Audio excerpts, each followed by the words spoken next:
হযরত ওমর একদিন তিনি হেঁটে কোথাও যাচ্ছিলেন। কিছু দূর যাওয়ার পরেই দেখলেন এক বৃদ্ধাকে। বৃদ্ধা কি যেন বিড়বিড় করছে। হযরত ওমর তার কাছে গেলেন, তার খোঁজ খবর নিলেন, জিজ্ঞাসা করলেন, আচ্ছা বুড়িমা, খলিফা ওমর সম্পর্কে তোমার ধারণা কি? বুড়ি হযরত ওমরকে আগে কখনো দেখেনি, তাই তাকে সে চিনতে পারেনি। বুড়ি হযরত ওমরের কথা শুনে কিছুটা বিরক্ত হলো, বলল, ওমর টোমর দিয়ে আমি কি করব? আমার কি এমন ঠেকা পড়লো যে আমার তার খবর নিতে হবে? নিজের চিন্তায় বাঁচি না। বুড়ির কথায় ছিল রাগ আর অসন্তোষের ছাপ। হযরত ওমর আবার তাকে জিজ্ঞাসা করলেন, বুড়িমা, ওমরের উপর তোমার এত রাগ কেন? বুড়ি চেঁচিয়ে জবাব দেয়, রাগ হবে না কেন? এই যে সে খলিফা হয়েছে, তো আমায় কি একটা পয়সাও দিয়েছে? নাকি কোনোদিন আমার খোঁজ খবর নিয়েছে যে আমি কি হালতে আছি? ও মানুষ না। হযরত ওমর বুড়ির কথা শুনে বড়ই চিন্তিত হলেন। ঠিকই তো, আমি তো তার তেমন খোঁজ খবর নিতে পারিনি। তিনি কিছুটা নরম হয়ে বুড়িকে আবার জিজ্ঞাসা করলেন, আচ্ছা, তুমি কি অবস্থায় আছো ওমর কি করে জানবে? তুমি গিয়ে ওমরকে সব জানিয়ে আসলেই তো পারতে। বুড়ি জবাব দেয়, কেন? আমি জানাতে যাব কেন? ওমরই তো আমিরুল মুমিনিন, সেই তো সবার খোঁজ খবর নেবে, আর এই জন্যই রাষ্ট্রের দায়িত্ব গ্রহণ করেছে। রুক্ষ ভাষায় বৃদ্ধা জবাব দিল।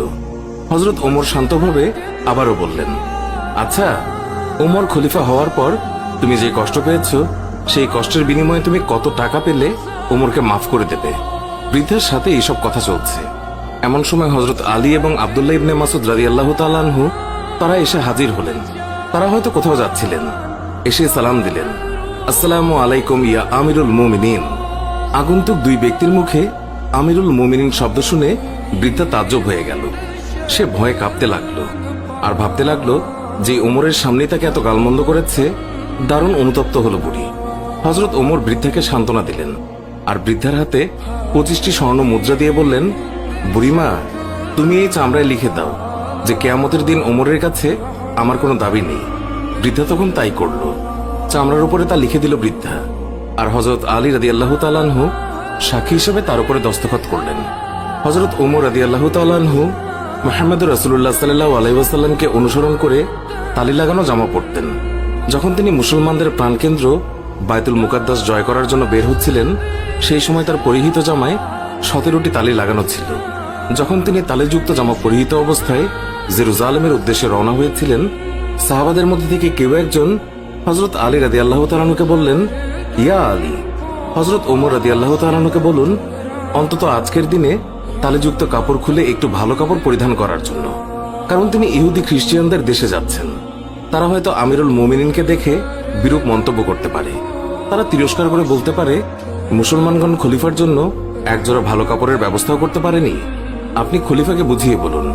সাহাবাদের পিড়াপিড়িতে হযরত আলী রাদিয়াল্লাহু তাআলা আনহু কথাটি বলার জন্য হযরত ওমরের কাছে গেলেন, কিন্তু এমন কথা বলার সাহসী পেলেন না, কারণ হযরত ওমর রাদিয়াল্লাহু তাআলা আনহু তিনি এমনিতেই গরম। তারপরেও এমন স্পর্শকাতর বিষয়ে মুখটাই বা খুলবেন কিভাবে? অনেক চেষ্টা করলেন, কিন্তু কোনোভাবেই বলতে পারলেন না। ফিরে এলেন সাহাবাদের কাছে, নিজের অপারগতা প্রকাশ করলেন। হযরত আলী রাদিয়াল্লাহু তাআলা আনহু বললেন, আমি যখন বলার জন্য তার কাছে গিয়েছি, তখন আমার কথা বলার শক্তি হারিয়ে ফেলেছি। এবার সাহাবাগণ পরামর্শ করলেন, তাহলে এই কথা খলিফার কাছে কে বলতে পারে? সকলেই খেয়াল পেশ করল। হযরত আয়েশা রাদিয়াল্লাহু তাআলা আনহা এবং হযরত হাফসা রাদিয়াল্লাহু তাআলা আনহা বলতে পারবেন। তারা সকলে মিলে হযরত হাফসা রাদিয়াল্লাহু তাআলা আনহুর কাছে গেলেন। হযরত হাফসা রাদিয়াল্লাহু তাআলা আনহা বললেন, আমি রাসূলুল্লাহ সাল্লাল্লাহু আলাইহি ওয়াসাল্লামের স্ত্রী এবং খলিফা ওমরের মেয়ে, কিন্তু আমার পিতাকে এই কথা বলার সাহস আমার নেই। আমি এই কথা বলতে পারবো না।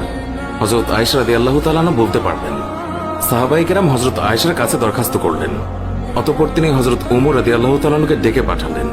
হযরত ওমর রাদিয়াল্লাহু তাআলা আনহু হযরত আয়েশা রাদিয়াল্লাহু তাআলা আনহার পয়গাম পাওয়ার সাথে সাথেই উপস্থিত হলেন।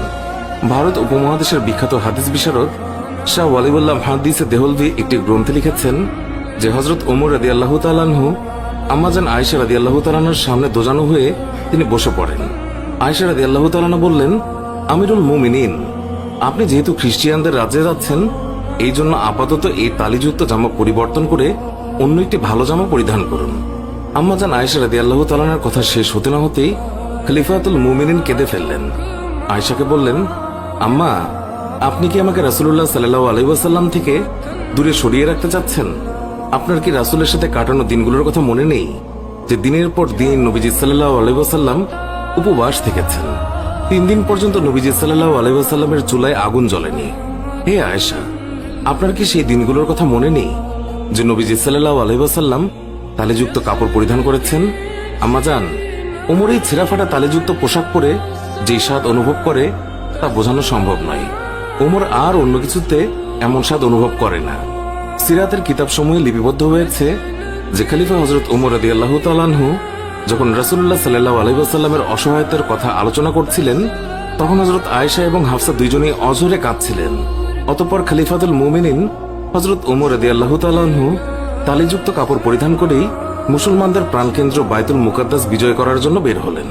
হযরত ওমর রাদিয়াল্লাহু তাআলা আনহু তিনি যখন জেরুজালেম শহরে প্রবেশের দ্বারপ্রান্তে 22 লক্ষ বর্গমাইলের বিশাল সাম্রাজ্যের খলিফার হাতে উটের রশি, উটের উপর বসে আছে ভৃত্য, মুসলিম বাহিনীর সেনাপতি আবু উবাইদা ইবনু জাররা রাদিয়াল্লাহু তাআলা লক্ষ্য করলেন খলিফার গায়ে অতি সাধারণ 17টি তালিযুক্ত জামা। উটের রশি ধরে টানছেন মুসলিম বিশ্বের খলিফা, আর ভৃত্য বসে আছে সেই উটের উপর। এটা দেখে রোমানরা কি মনে করবে? এইসব ভেবে তিনি বললেন, হে আমিরুল মুমিনিন, আমরা এমন এক জায়গায় আছি যেখানকার লোকেরা চাকচিক্য পছন্দ করে, মানুষের বাহ্যিক সৌন্দর্য দেখে মানুষের মর্যাদার বিচার করে। তাই আপনি যদি একটু ভালো পোশাক পরতেন তাহলে তা কতই না উত্তম হতো। হযরত ওমর রাদিয়াল্লাহু তাআলা আনহু আবু উবাইদা ইবনু জাররার কথায় রেগে গেলেন, তার বুকে আঘাত করলেন আর বললেন, আমি তোমার পক্ষ থেকে এই কথাগুলো আশা করিনি। হযরত ওমর রাদিয়াল্লাহু তাআলা আনহু বললেন, আমি হচ্ছি সেই জাতি যাদের মহান আল্লাহ ইসলাম দ্বারা সম্মানিত করেছেন। আমরা যদি ইসলাম ছাড়া অন্য কোনো উপায়ে সম্মান খুঁজি তাহলে মহান আল্লাহ তাআলা আমাদের অসম্মানিত করবেন। সুপ্রিয় দর্শক, এই ছিল আমাদের আজকের ভিডিও। ভিডিওটি ভালো লাগলে লাইক দিন, আর নিয়মিত আমাদের ভিডিও পেতে আমাদের চ্যানেলটি সাবস্ক্রাইব করুন। আজকের মতো বিদায় নিচ্ছি, দেখা হবে অন্য কোনো ভিডিওতে। ভালো থাকবেন। ধন্যবাদ সবাইকে।